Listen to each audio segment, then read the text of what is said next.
വേടന് കൈകൊടുക്കുന്ന മുഖ്യമന്ത്രി തിരുവനന്തപുരം പേരൂർക്കടയിലെ ബിന്ദുവിനെ അറിയുമോ? അങ്ങയുടെ പോലീസ് വ്യാജ മോഷണ കുറ്റം ആരോപിച്ച് ഈ ദലിത് യുവതിയെ ചിത്രവധം ചെയ്തത് 20 മണിക്കൂർ നേരമാണ്. കുടിക്കാൻ വെള്ളം ചോദിച്ചപ്പോൾ ശുചിമുറിയിലെ വെള്ളം കുടിക്കാൻ കൽപ്പിച്ചു. അധ്വാനിച്ചാണ് ജീവിക്കുന്നത്, ഒരു തരി പൊന്നുപോലും മോഷ്ടിച്ചിട്ടില്ല എന്ന ആണയിട്ടപ്പോൾ കൗമാരം കടക്കാത്ത പെൺമക്കളെ കേസിൽപ്പെടുത്തുമെന്ന് ഭീഷണിപ്പെടുത്തി. ഒടുവിൽ മോഷണം നടന്നിട്ടില്ല എന്ന് ബോധ്യമായപ്പോൾ മേലാൽ ഈ പ്രദേശത്ത് കണ്ടുപോകരുത് എന്ന് ആജ്ഞാപിച്ച് ആട്ടിയിറക്കി. തല കുനിഞ്ഞു പോകുന്നു സാർ. എന്ത് നാണക്കേടാണിതൊക്കെ. പോലീസിന്റെ കൊടും ക്രൂരതയെക്കുറിച്ച് പരാതിപ്പെടാൻ മുഖ്യമന്ത്രിയുടെ ഓഫീസിൽ എത്തിയിരുന്നു നിസ്സഹായയായ ഈ വനിത. പരാതി ഒന്ന് വായിച്ചു നോക്കാൻ മെനക്കെട്ടില്ല മുഖ്യമന്ത്രിയുടെ പ്രതിപുരുഷൻ പി ശശി.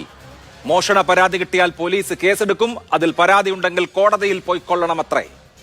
തൊഴിലും നിറവും ജാതിയും നിർണയിക്കുന്ന മുൻവിധികളാൽ നയിക്കപ്പെടുന്ന പോലീസ് സേന ഈ നാടിന് കളങ്കമാണ്.